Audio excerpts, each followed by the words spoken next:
अस्सलाम वालेकुम। अच्छा बच्चों, आज का जो हमारा टॉपिक है ना, आपको आवाज आ रही है? जी सर, आ जी रही है। सर। ओके। जी सर आ रही तो है। आज हमारा जो टॉपिक है वो है जीन क्लोनिंग के बारे में।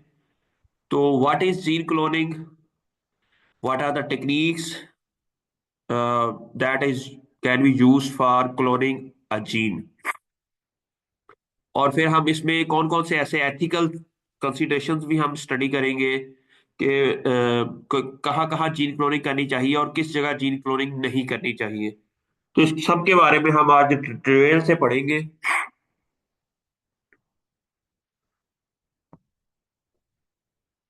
तो ये बताएं कि what is a gene cloning? Can anyone tell me?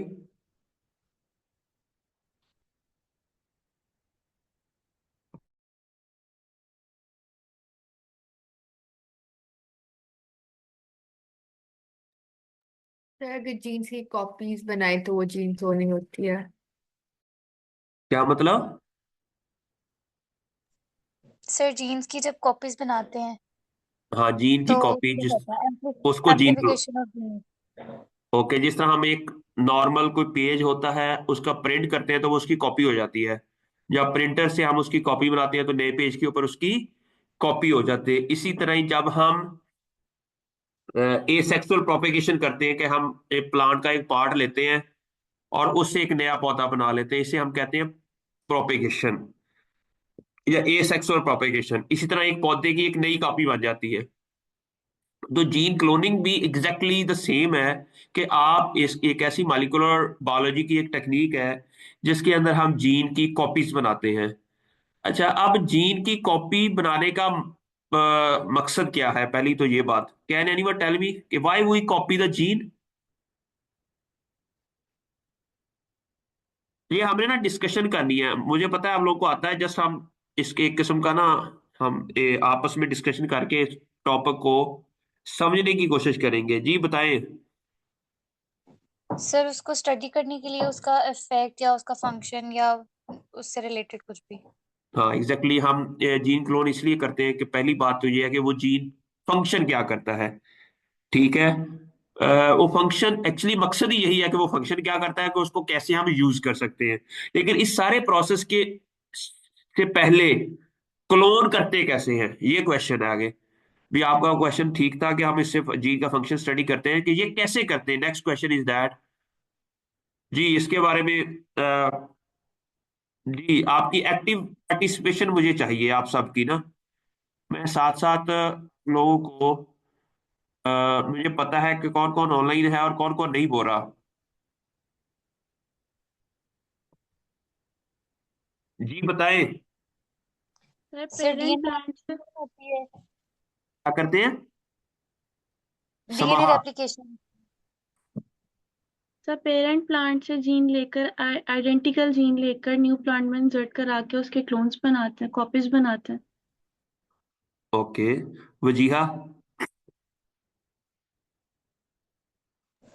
Sir DNA replication से उसका क्लोन बनाते हैं। सर पीसीआर वगैरह से।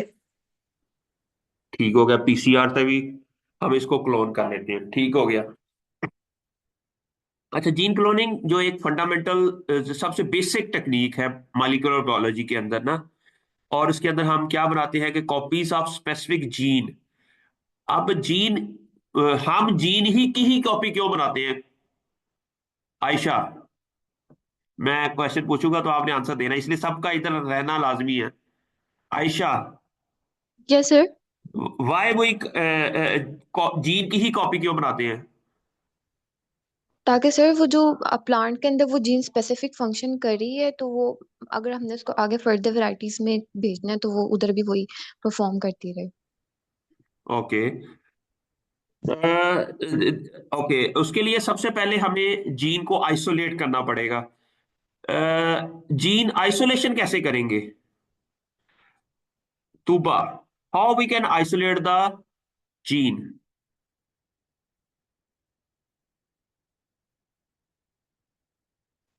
Tuba is not here, I think so. Sir. Sir yes sir. Restriction जैम से कटिंग करें। वो तो बाद में आइसोलेट होने के बाद कटिंग करेंगे ना। पहले तो ये कि प्लांट में से जीन आइसोलेट कैसे करेंगे।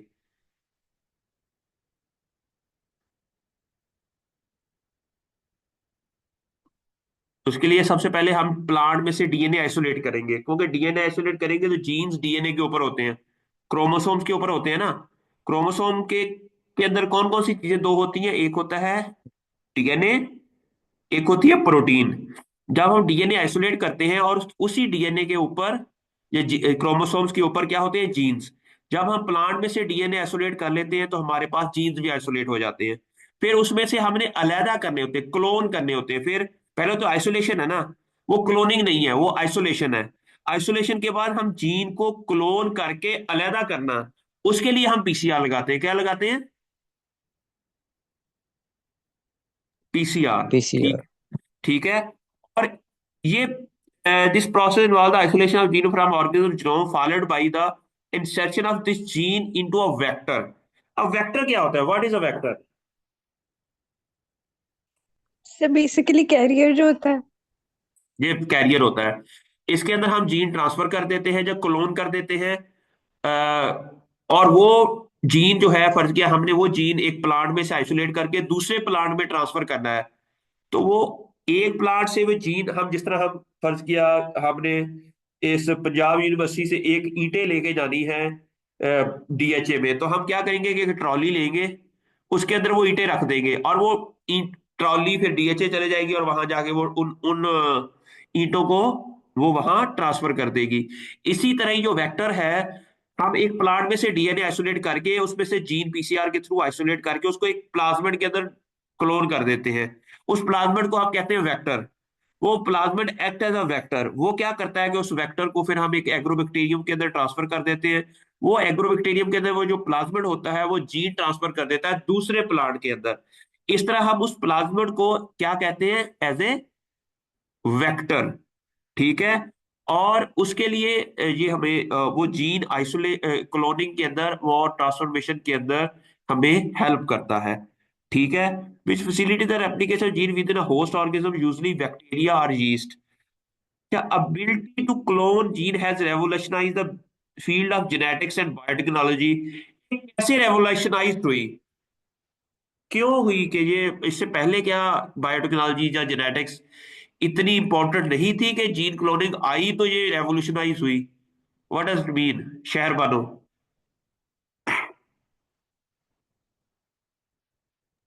सर इससे जो है अपॉर्चुनिटीज जो थी वो एंडलेस हो गई थी। पहले अगर हम कन्वेंशन वो करते थे तो उसमें बहुत से लाइक लिमिटेशंस होती थी।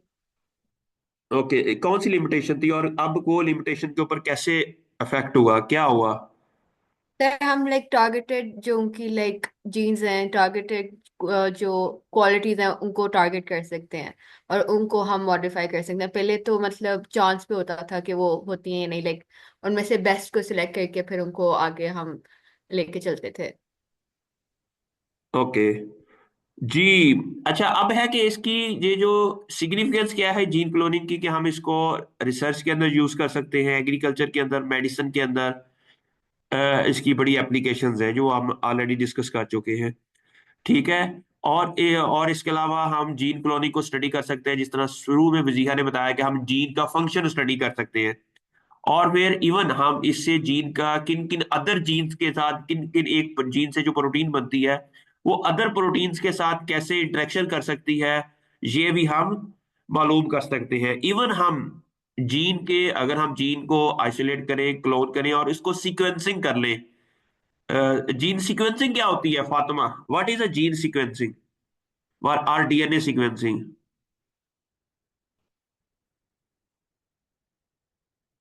फातिमा इजाज जी, लाइबा फिर आप बता दें what is DNA sequencing.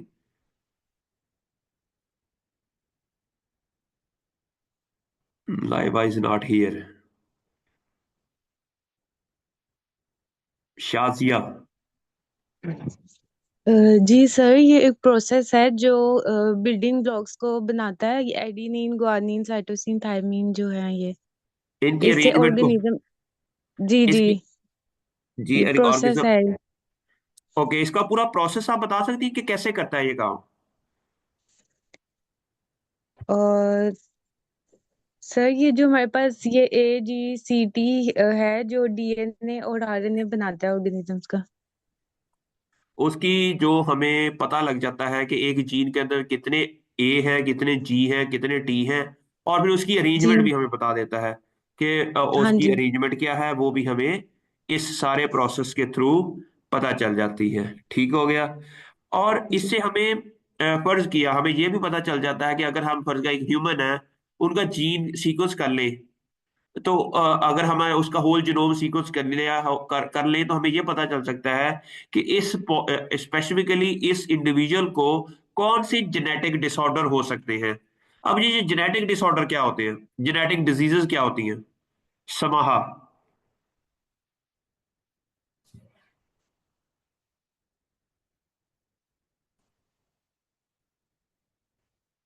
Hello समाहा, Sadaf किधर गई है?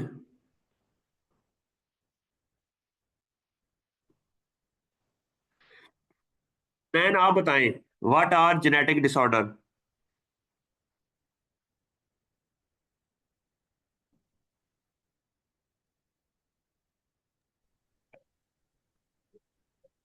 जी जुनेद आप बता सर दें।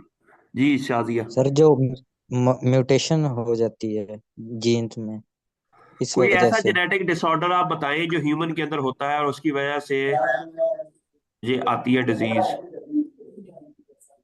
सर सिकल सेल एनीमिया मतलब।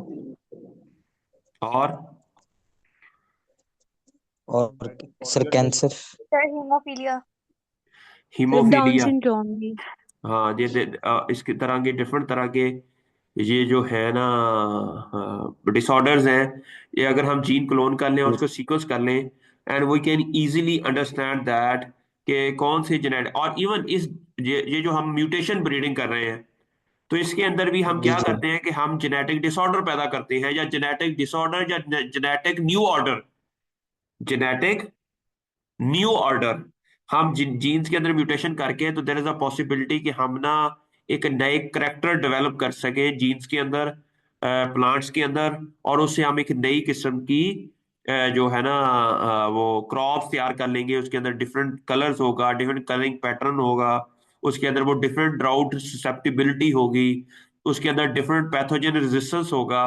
तो ये सारी कहानी जो हॉर्टिकल्चरली बड़ी इंपॉर्टेंट है, पर क्या हम चाहते हैं कि इस प्लांट के अंदर, पोटैटो के अंदर एक ऐसा स्टार्च, जिस तरह उसने वो प्रेजेंटेशन उसने दी थी कि स्टार्च की अमाइलोज कंटेंट ज्यादा हो और अमाइलोपेक्टिन कम हो। अब अमाइलोज क्या है कि अमाइलोज एक ऐसी स्टार्च है जो कि आपकी ह्यूमन बॉडी के अंदर ग्लाइसीमिक इंडेक्स को इनहांस नहीं करती as compare to amylopectin. Amylopectin जो है वो इजीली डाइजेस्टेबल है, वो बहुत ज्यादा, और वो स्टमक के अंदर डाइजेस्ट होके आपके ब्लड के अंदर शुगर लेवल का रेगुलेट करती है। लेकिन amylose as compare to amylopectin is not easily digestible. तो इसीलिए वो अगर हम इसलिए हमें अगर पोटैटो के अंदर अमाइलोज वाली स्टार्च ज्यादा है, that is good as compare to amylopectin. अब हम स्टडी कर सकते हैं कि कौन से ऐसे जीन्स हैं जो स्टार्च को रेगुलेट करते हैं, उनमें अमाइलोज को कौन से जीन रेगुलेट करते हैं, कौन से जीन्स हैं जो अमाइलोपेक्टिन को रेगुलेट करते हैं, और उन्हीं के मुताबिक उन जीन्स को ओवर एक्सप्रेस करवा के या डाउन रेगुलेट करके we can make a potato variety that have a specific starch content. और इस तरह की कोई और एग्जांपल बताएं कि हम इस टेक्नोलॉजी को यूज करते हुए ऐसा कौन सा प्रोडक्ट और डेवलप कर सकते हैं, जिस तरह मैंने अभी स्टार्च के बारे में बताया है। हर बंदा एक एक प्रोजेक्ट बताएगा अभी। जी पहले अनवर हुसैन बताएगा।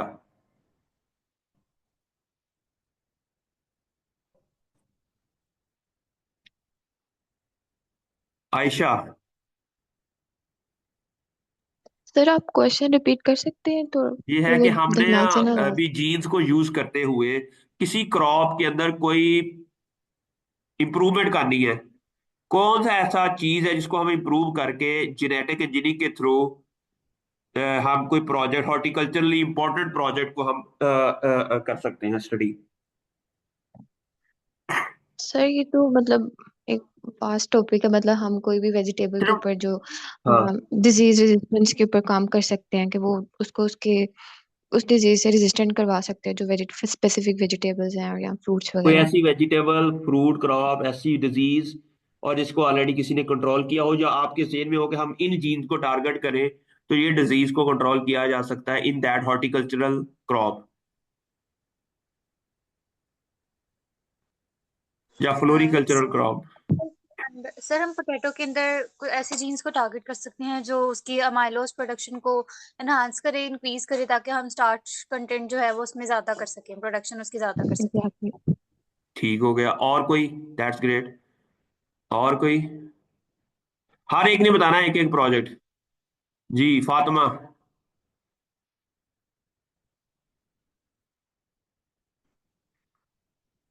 फातिमा में दादा ऑन करके चली गई है बस। लाइबा। सर जैसे मेरी रिसर्च थी बीटरूट वाली, तो हम उसमें ये चेक कर सकते हैं कि हम उसका वो जो कलरिंग एजेंट है उसको कैसे एनहांस कर सकते हैं। और मतलब उसमें जो बीटा कैरोटीन है उसको एनहांस करेंगे, फिर हम उसको एज अ कलरिंग एजेंट दूसरे फूड्स में भी यूज कर सकते हैं। ओके, दुनिया में सारे जितने भी कलर्स हैं वो अगर किसी ने फूड इंडस्ट्री के अंदर यूज करने हैं तो वो सारे के सारे कलर के लिए फर्ज का रेड कलर है तो बीटा कैरोटीन रेड कलर देती है, या लाइकोपीन रेड कलर देती है, या इवन एंथोसाइनिन के कुछ पिगमेंट्स हैं अगर वो ज्यादा तादाद में हो तो वो भी रेड कलर देते हैं। तो इस तरह के कलरिंग एजेंट को हम एनहांस कर सकते हैं और उसको फिर आइसोलेट कर सकते हैं और उसको एज ए प्रोडक्ट के तौर पर लॉन्च कर सकते हैं कि हम एक ऐसी वैरायटीज ऐसी प्रोडक्ट डेवलप करें कि जिससे हॉर्टिकल्चर में से हम आइसोलेट करके और उसको कमर्शियली एक्सपोर्ट पर्पस के लिए भी यूज कर सकते हैं। जी मिनाल। मिनाल आगी शहजादी, बताएं मिनाल कोई ऐसा प्रोजेक्ट।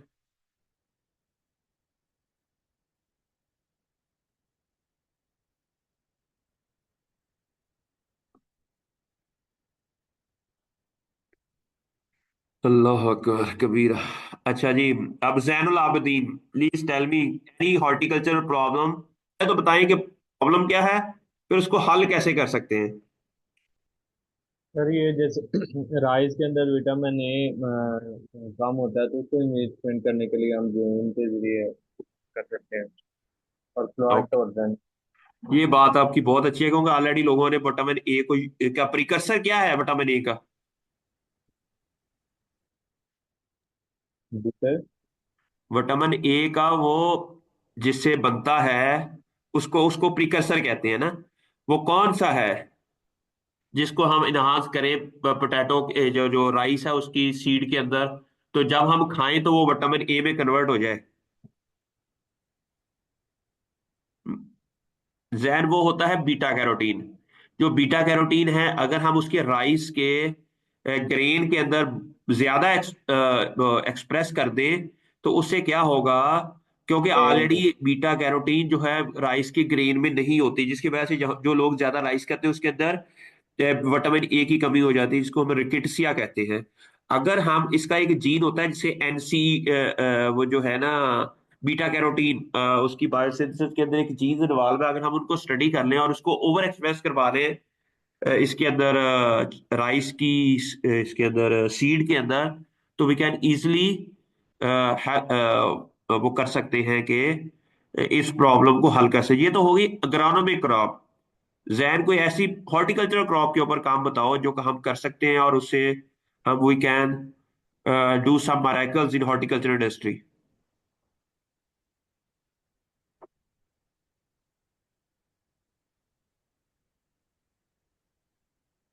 सर सिट्रस के अंदर कर सकते हैं क्या? डिजीज रेजिस्टेंस, या उसका जूस क्वालिटी इंक्रीज करने के लिए। Very good. वो कौन सी ऐसी क्वालिटी है जो इंक्रीज करना चाहते हैं आप? सर उनकी जूस क्वालिटी। जूस क्वालिटी, हाँ वो कैसे? वो अब तो पहले स्टडी करना पड़ेगा कि इसके जूस प्रोड्यूस कैसे होता है, और उसके लिए जूस के अंदर क्या विटामिन विटामिन इंक्रीज करने हैं, विटामिन सी कंटेंट इंक्रीज करना है, या कोई और, या इसका लिक्विड जो जूस है, जूस क्या मतलब वो लिक्विड होगा? What do you think? जी सर, जो लिक्विड होता है सिट्रस के अंदर। अच्छा, अगर किसी फ्रूट का जो साइज है वो कम होता है, वो उसके जूस की वजह से होता है। जी सर। तो उस इट मींस दैट अगर हम उसके साइज को बढ़ाना चाहते हैं, उसके अंदर जूस कंटेंट ज्यादा करना चाहते हैं, व्हाट वी कैन डू, कि कैसे वो जो पानी है वो उसके, इट मींस दैट हम उसका जो पानी है उसको इस तरह कन्वर्ट कर दें कि वो फ्रूट, उसका जो सिंक है, आपको पता ना, एक सोर्स होता है एक सिंक होता है, जो सिंक होता है उस पानी का, वो फ्रूट के अंदर जाकर सेव हो जाए, ऐसा ही है। जी सर, ज्यादा पानी सेव हो उसमें। अच्छा, अब इसके लिए हमें वाटर की ट्रांसपोर्टेड प्रोटीन्स के ऊपर काम करना पड़ेगा। जी सर। हमें वो मैकेनिज्म स्टडी करना पड़ेगा कि कैसे ये जो पानी है, जो सोर्स क्या है पानी का, वो रूट्स है। जी ठीक है, सर। रूट से पानी अब्जॉर्ब करता है, और वो अगर सिंक क्या है उसका, जहर है, लीव्स हो सकते हैं, फ्रूट्स हो सकता है। अब इसके लिए हमें वो ट्रांसपोर्टर जो प्रोटीन्स हैं उनके बारे में, और हमें कैसे मालूम होगा, इसे इक्वापोरेंस कहते हैं, क्या कहते हैं? ओपन। इक्वा एक्वापोरेन, और एक्वा वाटर, एक्वापोरेन, ऐसी प्रोटीन जो पानी को ट्रांसपोर्ट कर रही है। इट मींस हम ये चेक कर सकते हैं कि क्या ऐसा वो मैकेनिज्म्स हैं जिसके थ्रू ये जो पानी है ये बहुत ज्यादा ट्रांसपोर्ट हो, और इसको स्टडी कर सकते हैं। That could be a new project. That could be an excellent project where we can work on that and how we can increase the juice content of the fruit crop. जी बिलाल, आप you raise questions, आपने hand raise किया है मिनहाल, गलती से हो गया मुझे लगता है। ओके, अच्छा, जीएमओस क्या होती है? What are जीएमओस?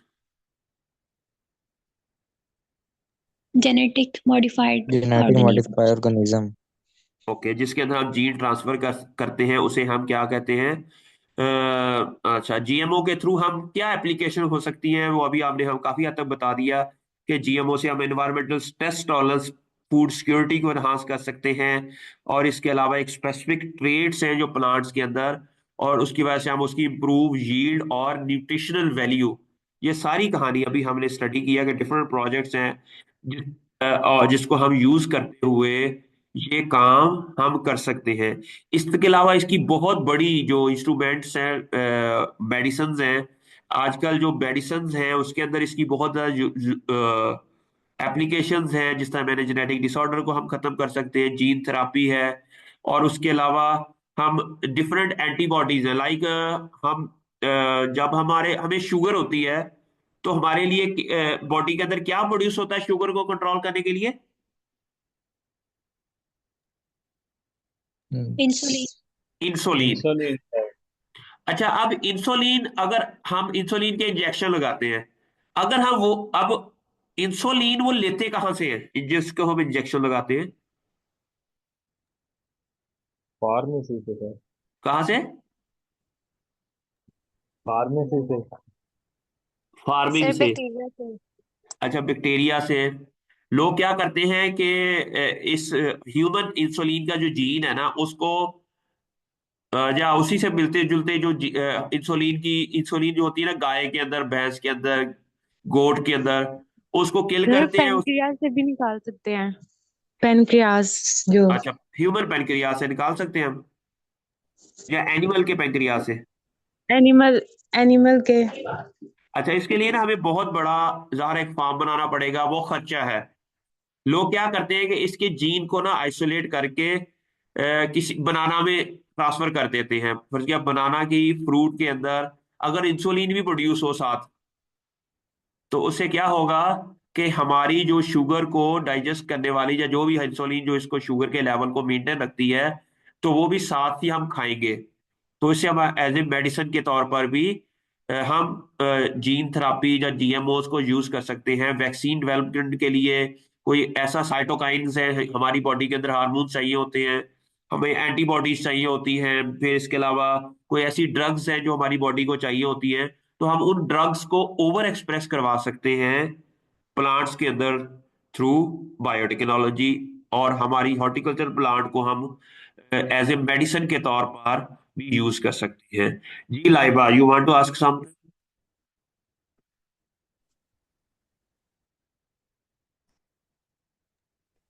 सॉरी सर, वो गलती से अनम्यूट हो गया था। पहले बोली नहीं है कि अनम्यूट हो गया तो। ओके। अब है कि जीन क्लोनिंग की आपने एप्लीकेशंस देख ली, और कोई एप्लीकेशन लाइबा बताएं आप। Finally you are there.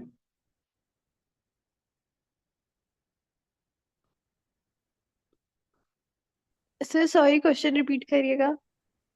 Gene cloning की एप्लीकेशन हॉर्टिकल्चर क्रॉप के अंदर कौन कौन सी है? कोई ऐसी एप्लीकेशन जिससे हम हॉर्टिकल्चर क्रॉप को इम्प्रूव कर सकें जीन क्लोनिंग के थ्रू?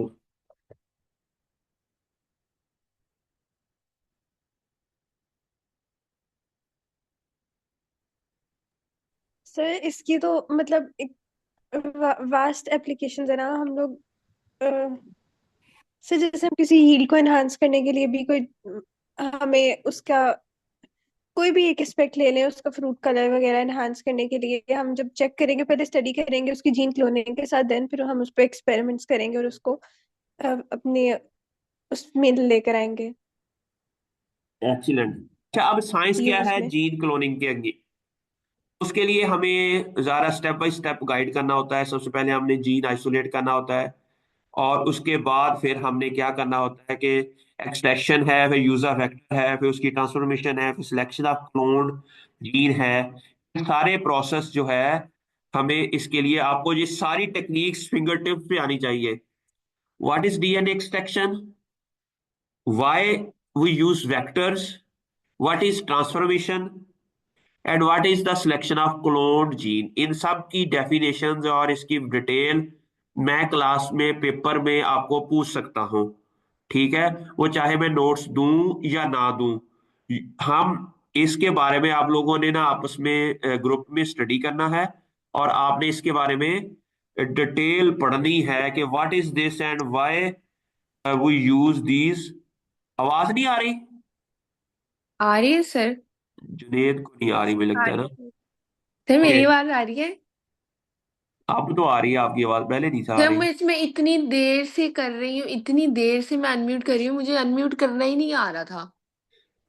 वो मैं अब सेटिंग्स में जाके किया तो फिर सर मुझसे अनम्यूट हुआ है। चलिए, आप मुझे ये बताएं कि एप्लीकेशन क्या है जेनेटिक इंजीनियरिंग की? सर सर हम टमाटो में लाइकोपीन कंटेंट इंक्रीज कर सकते हैं बाय टारगेटिंग द जीन्स जो लाइकोपीन की फॉर्मेशन में इन्वॉल्व हो, और फिर दूसरी चीजों में रेड पिगमेंट एनहेंस करने के लिए भी यूज कर सकते हैं उससे फिर। That's excellent. इट मीन ये ऑनलाइन जो मूड है ना, ये ज्यादा अच्छा है पढ़ाने के लिए, कि आप लोग सारे बोलते भी रहते हैं और डिस्कशन भी हो रही है। लेकिन काइंडली आप ना इसको ना अपने ना कैमराज ऑन कर लें सारे, ताकि मुझे पता हो कि आप लोग सारे बैठे हैं और बड़ी अच्छी डिस्कशन हो रही है। गर्ल्स चाहे ना करें, गर्ल्स ये भी ऑन कर लें जो करना चाहती है। कंपलसरी नहीं है, लेकिन बॉयज के लिए कंपलसरी है। अनवर हुसैन,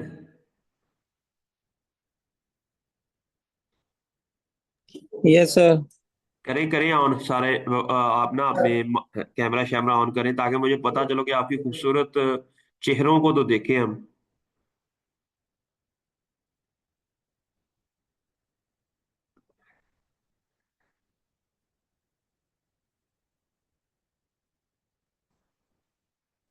सर सुमहा कह रही है वो कल तैयार होके आएगी, उसके बाद फिर कैमरा ऑन करेगी। नहीं नहीं, मैंने लड़कियों को तो कहा ही नहीं है, लड़कों को कहा है। लड़की अगर करना चाहती है तो कर ले, तो अच्छी बात है। ओके। सर एवी लगी हुई है। क्या लगी हुई है? एवी लगी है, मैंने ऐसा कुछ नहीं कहा। समाहा को तैयार होने की जरूरत है वैसे। नहीं सर, क्या बात की आपने। ओके, रिकॉर्ड ही ना हो जाए कितने गल जी जी। ओके। अच्छा, तो प्रोसेस जो है वो स्टार्ट होता है कि सबसे पहले डीएनए एक्सट्रैक्शन क्या होती है, के अंदर हम जो डीएनए है उसको टारगेट ऑर्गेनिज्म से, जो प्लांट्स है उसमें से आइसोलेट करना है। प्लांट को आइसोलेट करने के लिए उसके अंदर ज़ाहिर है बहुत ज़्यादा चीज़ें होती है। उसमें क्या क्या चीज़ें होती हैं कि आपकी सेल वॉल होती है, आपकी बहुत सेल वाल है, फिर अंदर सेल मेम्ब्रेन होती है, सेल मेम्ब्रेन के अंदर न्यूक्लियस होता है, न्यूक्लियस के अंदर जाकर क्रोमोसोम के अंदर डीएनए होता है। हमें सबसे पहले ये सारी चीजों को अलहदा करना है, इस तरह अलहदा करना है कि डीएनए डैमेज ना हो। डीएनए एक्सट्रैक्शन के दौरान हम वो तमाम मॉलिक्यूल्स ऐड कर देते हैं जो प्रोटीन को डिग्रेड कर दे, कार्बोहाइड्रेट्स को डिग्रेड कर दे, लेकिन हमारे डीएनए को डिग्रेड ना करे। और हम साथ में एक ऐसे केमिकल लाइक ईडीडीए भी डाल देते हैं जो डीएनए को जाकर कैप्चर कर लेते हैं, और क्या होता है कि डीएनए आपका डैमेज नहीं होता। ठीक है, तो इसीलिए typically involve breaking DNA extraction के दौरान ये देखें ना क्या हो रहा है कि typically involve breaking and removing protein and lipids followed by precipitation. What is a precipitation?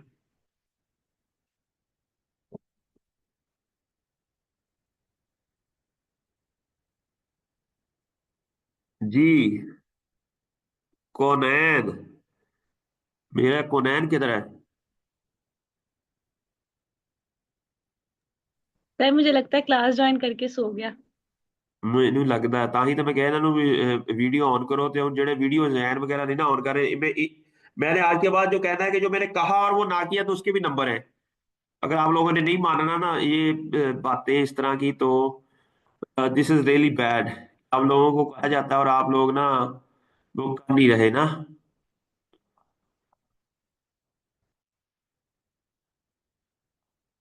मुझे लगता है कि सिर्फ एक अनवर हुसैन ने अपनी वीडियो ऑन की हुई है, बाकी सही है। लेकिन वो बेचारे को कैमरा नहीं आएगा, मिला था। ओके।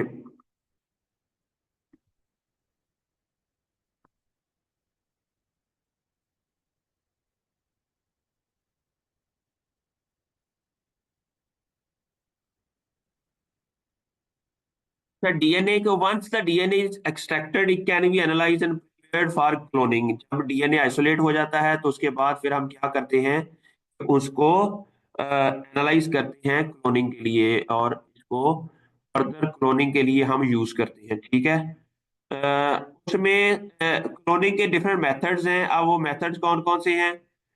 उसमें है कि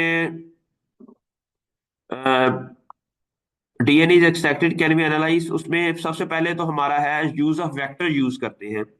हम सबसे पहले हमारा जो जीन होता है उसको हम पीसीआर के थ्रू एम्पलीफाई करते हैं, फिर उसको हम क्या करते हैं, क्लोन कर देते हैं वेक्टर के अंदर। अब वेक्टर क्या होता है? वेक्टर क्या होते हैं? प्लाज्मिड्स होते हैं। क्या होते हैं? They are the plasmid, they are normally circular DNA molecule that are found naturally in bacteria। They are designed to carry DNA into the host cell। इसके अंदर हम इसको इस तरह डिजाइन कर देते हैं कि ये हमारे जो डीएनए है ना उसको लेके जाते हैं डिफरेंट होस्ट प्लांट के अंदर ना। Vital component of vector construction के लिए हम क्या करते हैं, सबसे पहले हम वेक्टर को रिस्ट्रिक्शन एंजाइम्स के साथ डाइजेस्ट करते हैं, फिर हम उसको कट करते हैं जिसकी वजह से ये कट हो जाता है स्पेसिफिक सीक्वेंसेस के अंदर, और फिर हम इसको एक इंसर्शन कर जाते हैं desired gene into the vector. सबसे पहले हमने क्या करना है कि वेक्टर को रिस्ट्रिक्शन लगानी है, फिर हमने पीसीआर लगाया उस फ्रेगमेंट को रिस्ट्रिक्शन लगानी है, फिर उनको आपस में क्लोन कर देना है। Once the gene is inserted and another enzyme known as, हम उसको लाइगेज, लाइगेज एक ऐसा एंजाइम होता है तो दो डिफरेंट डीएनए के फ्रेगमेंट्स को यूज करने को जोड़ने के लिए यूज होता है, इसलिए उसको हम लाइगेज कहते हैं। लाइगेज क्या करता है, is use to seal the nick in the sugar phosphate bond resulting in the stable recombinant DNA molecule. जो रिकॉम्बिनेंट डीएनए मॉलिक्यूल होता है उसको बनाने में ये हेल्प करता है। अब ये बताएं कि what is a recombinant DNA molecule? Shazia, what is a recombination?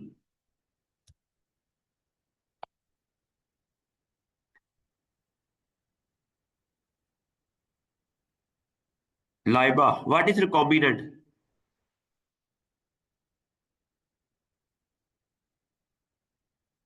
आवाज नहीं आ रही? Sadaf.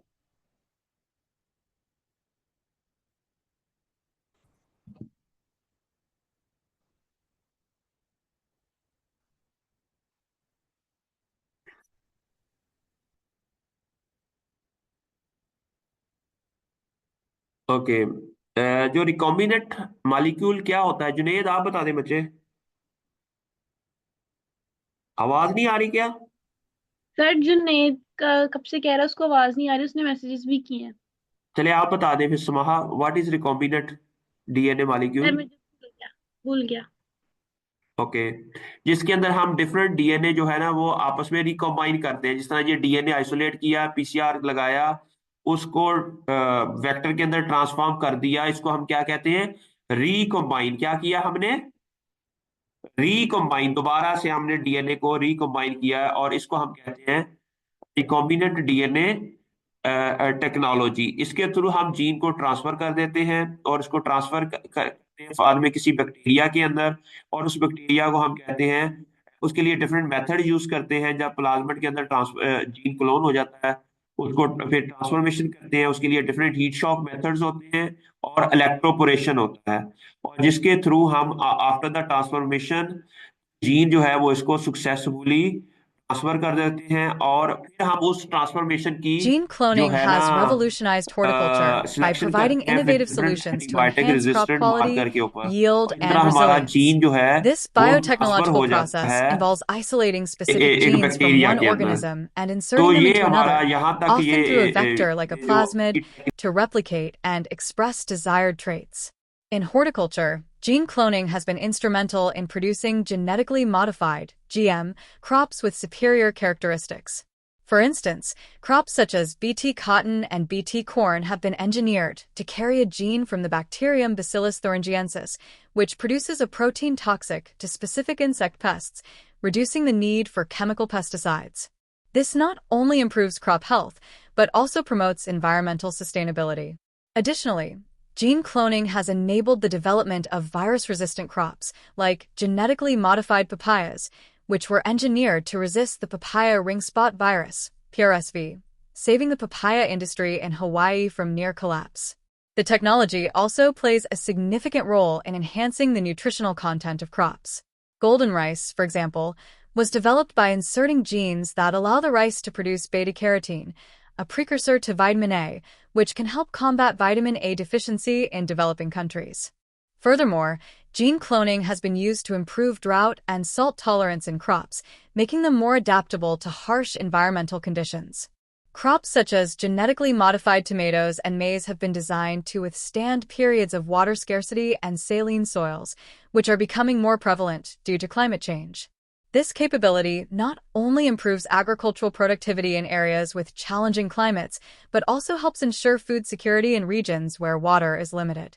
Gene cloning has also contributed to the enhancement of fruit quality by producing larger, more uniform fruits with better commercial appeal. For example, genetically modified tomatoes have been developed to ripen more slowly, extending shelf life and reducing spoilage, while also improving taste and texture.